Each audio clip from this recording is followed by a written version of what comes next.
A principios de este siglo, ocurrió un hecho científico que revolucionó la forma de entender la vida.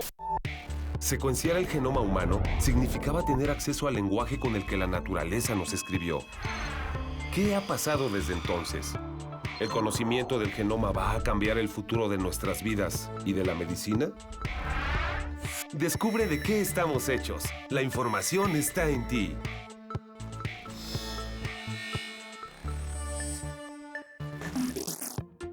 En el área de cancerología del Hospital Infantil St. Jude en Memphis, Tennessee, una proporción importante de los pacientes con leucemia no se curaban.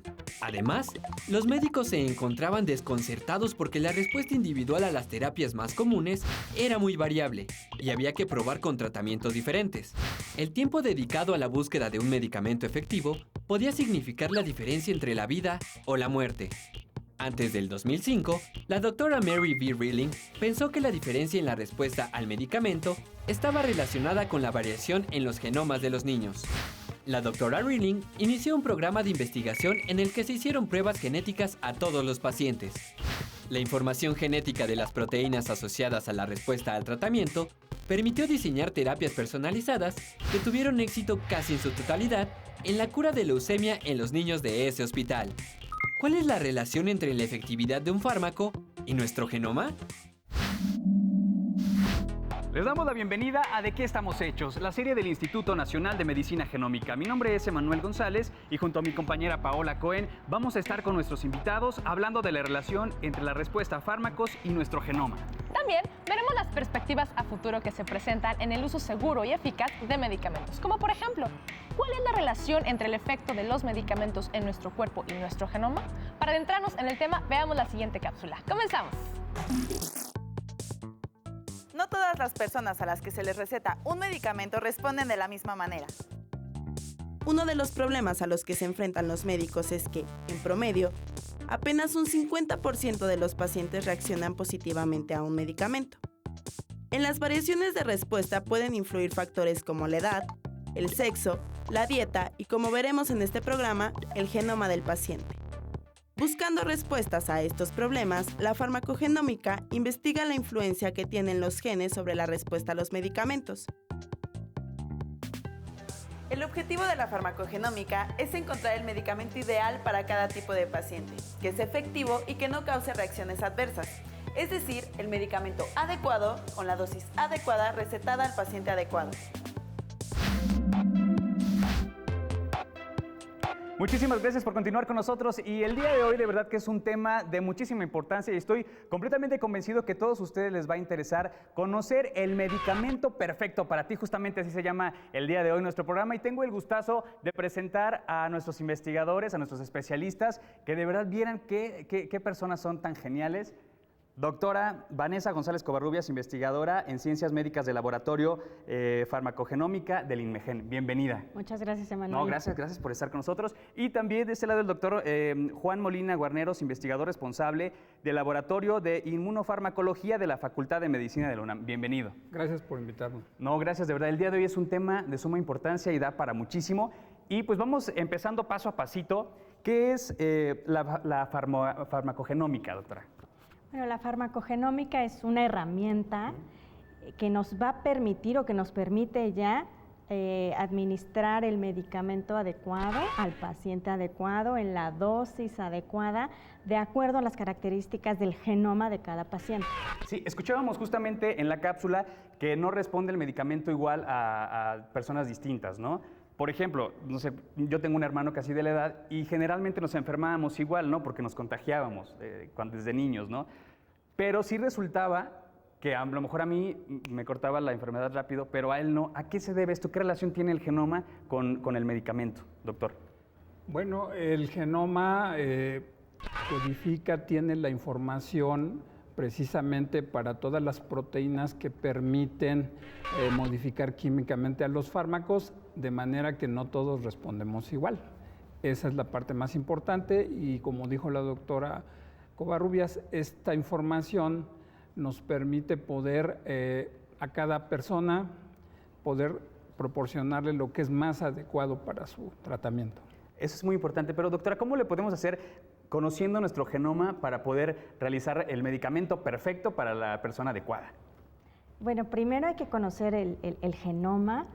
Necesitamos colectar esta variación genómica. Como tú decías, tu hermano y tú no responden de la misma manera al medicamento. Y Sí, es de pronto porque yo lo veía ahí todavía, todo ahí adolorido y yo ya todo feliz. Pero ¿por qué sucede esto? ¿Por qué en mí sí funcionaba y en él no? ¿Qué pasaba? ¿Qué pasa en nuestro genoma, justamente? Bueno, nosotros, aunque sean hermanos, su genoma no es idéntico. Todos somos diferentes, compartimos una gran proporción de la secuencia de ADN, pero todos tenemos un porcentaje que es diferente entre unos y otros. Es lo que conocemos como variación genética, interindividualidad.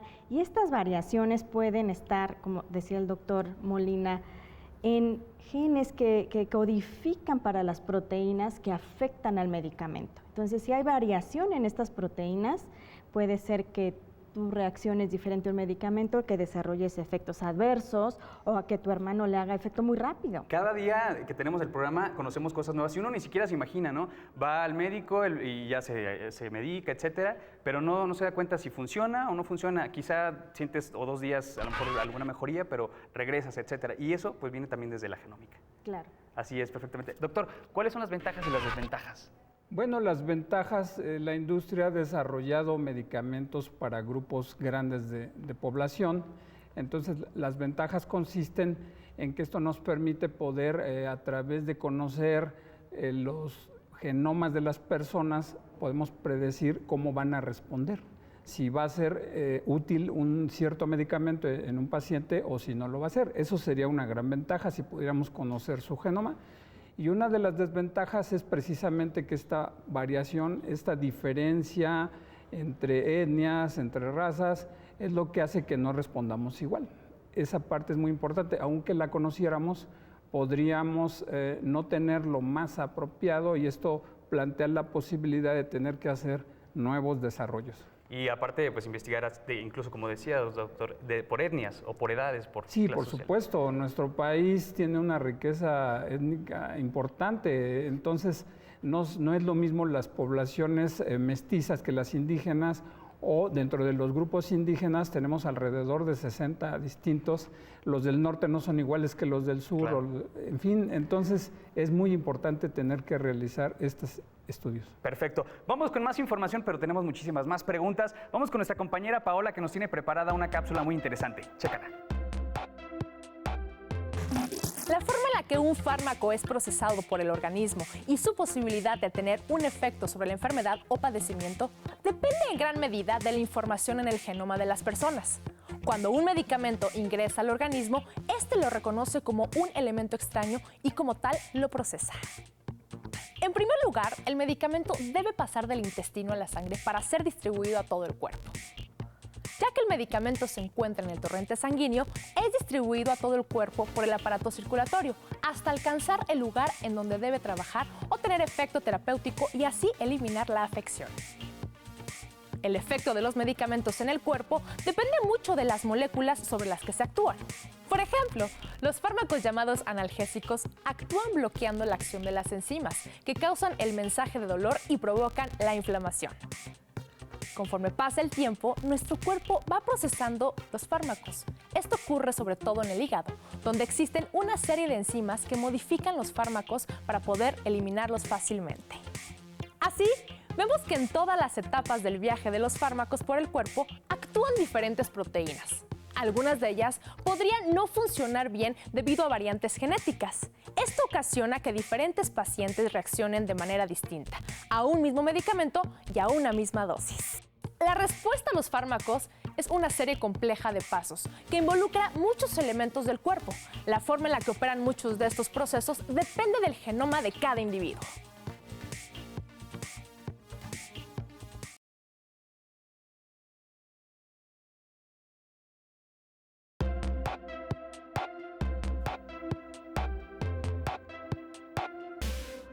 Muy bien, estamos de regreso y qué mejor manera de conocer cómo funciona desde que uno pues se toma el medicamento hasta que pues ya soluciona el problema. Y también explicaron justamente por qué en unas personas funciona de una manera y por qué en otras no funciona tanto. Doctora, ¿nos explicas también pues cuáles son las investigaciones que se han hecho hasta el día de hoy sobre farmacogenética?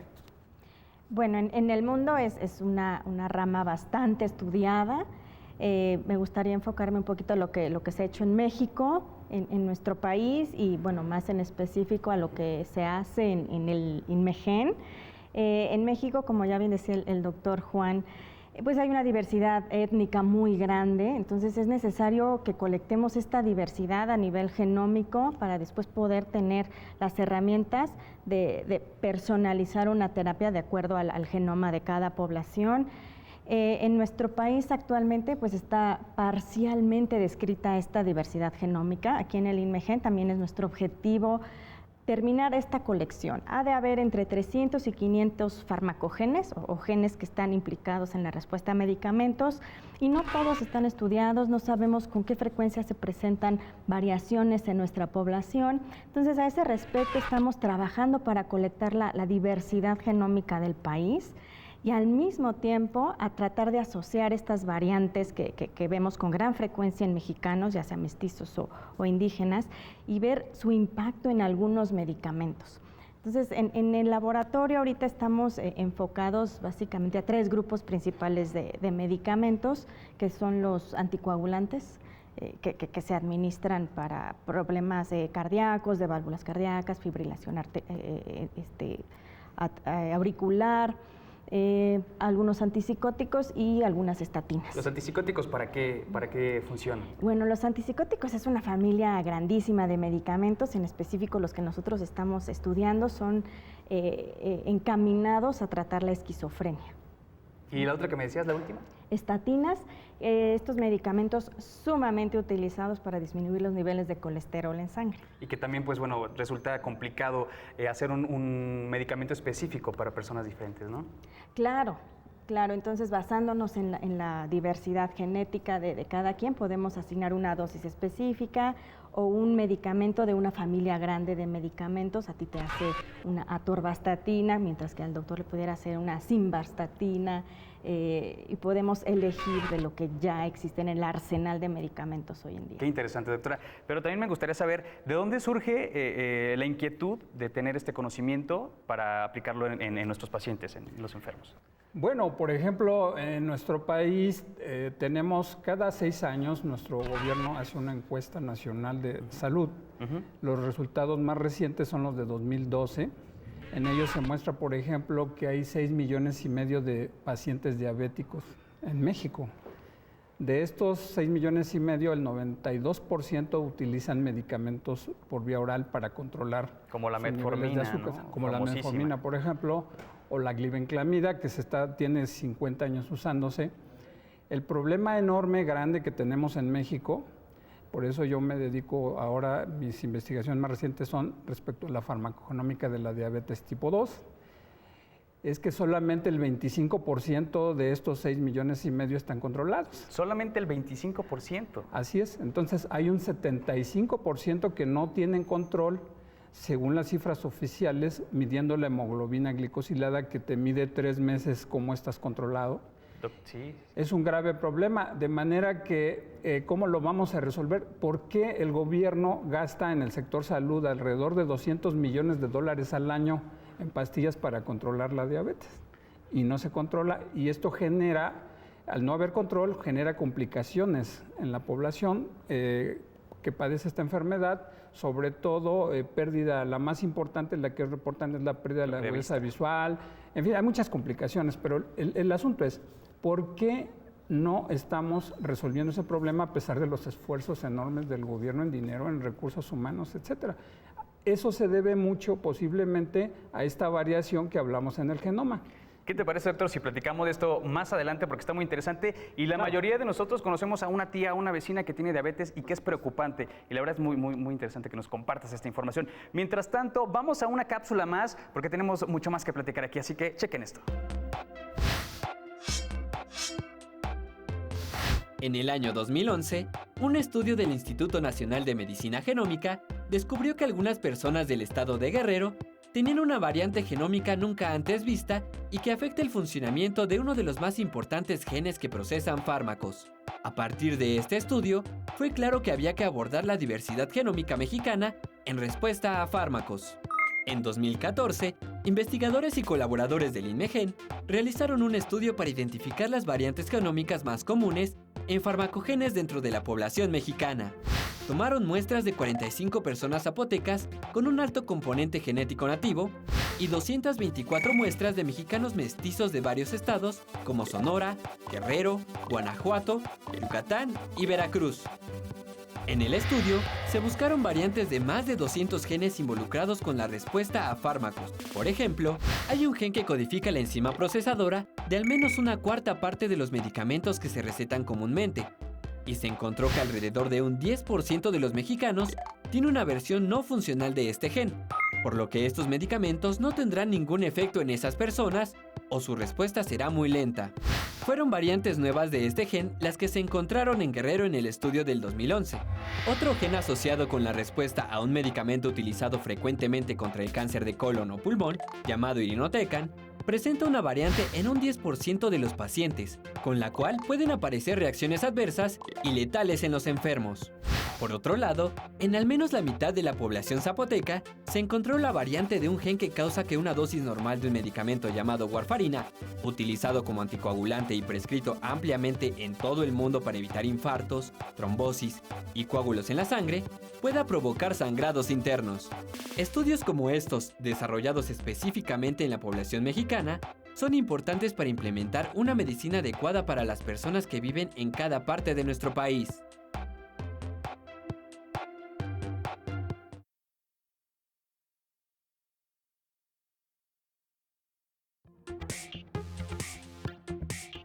Actualmente, un número importante de compañías farmacéuticas están usando la información genómica para identificar a las personas que tienen más riesgo de presentar respuestas adversas al medicamento y, por tanto, mayor riesgo de que su terapia falle.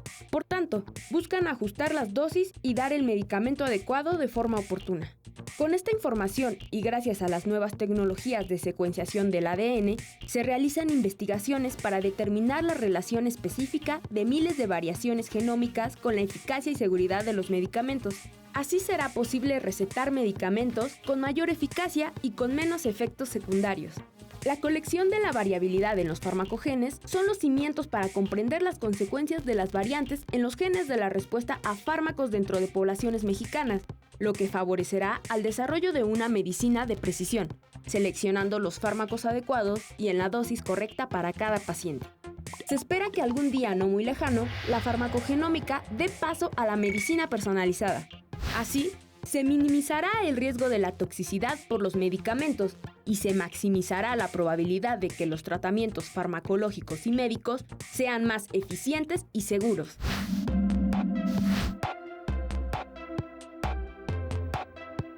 Continuamos con más información el día de hoy en este su programa, por supuesto, el medicamento perfecto para ti. Y es que la verdad a nadie de nosotros nos gusta estar enfermos, pero sí me encanta la idea de poder, en caso de que esté enfermo, llegar con el médico y que me diga, oye, ¿sabes qué? Pues este es tu genoma, lo más adecuado para ti es esto, y tener la seguridad y la plena confianza de que de manera rápida y segura voy a curar esa enfermedad. Eso me parece increíble. Y lo estoy diciendo quizá en una enfermedad pequeña, pero si lo trasladamos a una enfermedad como la diabetes que hablábamos hace rato, como un cáncer, me parece algo extraordinario, doctora. Pero ¿cuáles son los retos? ¿Hacia dónde vamos?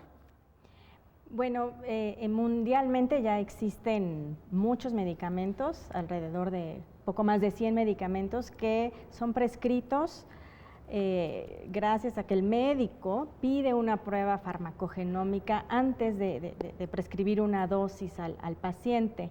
Entonces vamos hacia ese camino.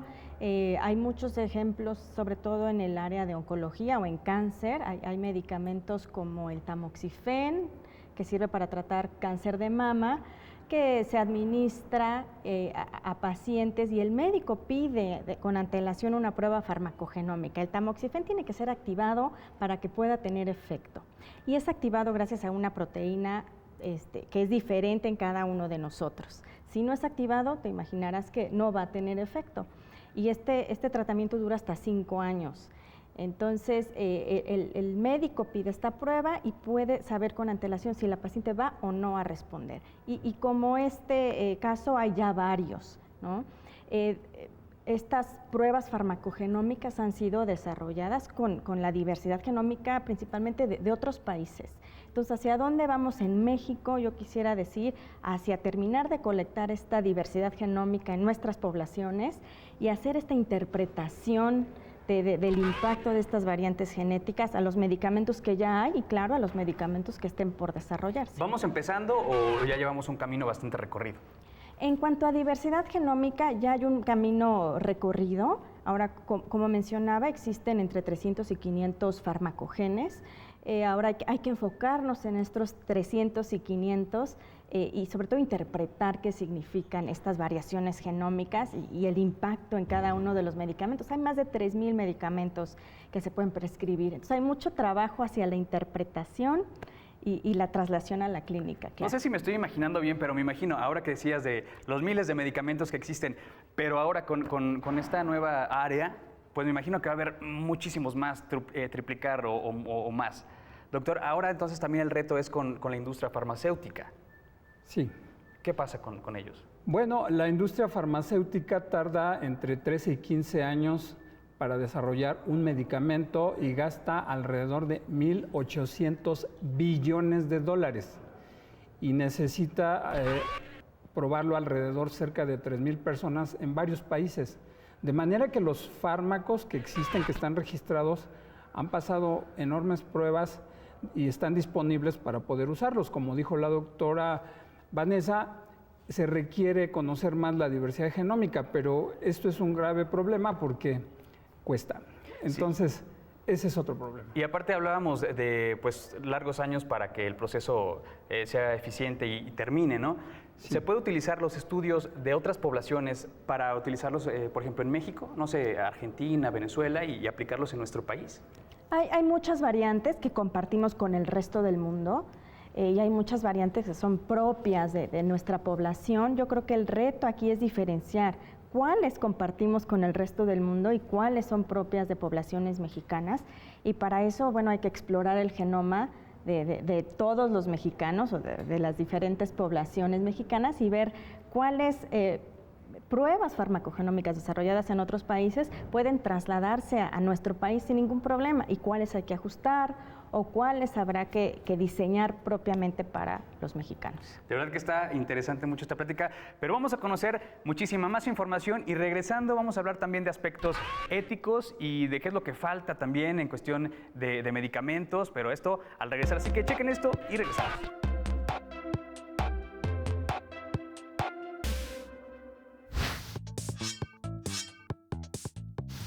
Uno de los problemas éticos a los que se enfrentará la farmacogenómica es el acceso justo y equitativo a la medicina personalizada.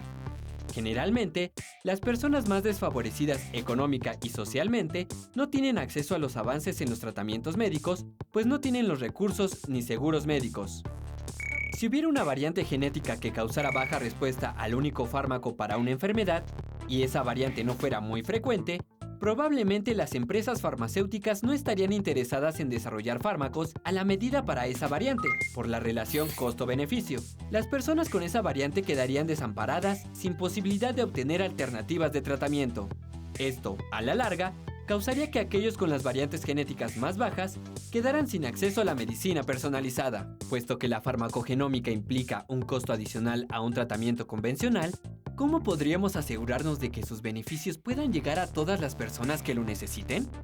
¿Cómo asegurar que los medicamentos específicos sean prescritos para cada población particular? Las respuestas provendrán desde una colaboración entre el gobierno, la iniciativa privada, la comunidad científica y la población en general. Muy bien, estamos de regreso y muy interesante lo que acabamos de ver, porque cómo poder llegar al acceso justo y al acceso equitativo de los medicamentos específicos. Doctora. El acceso justo y específico, pues es muy amplio, todas las ramas que habrá que investigar. Yo quiero nada más poner como ejemplo la hipertensión. Para la hipertensión se prescriben antihipertensivos. Hay más de 100 medicamentos antihipertensivos.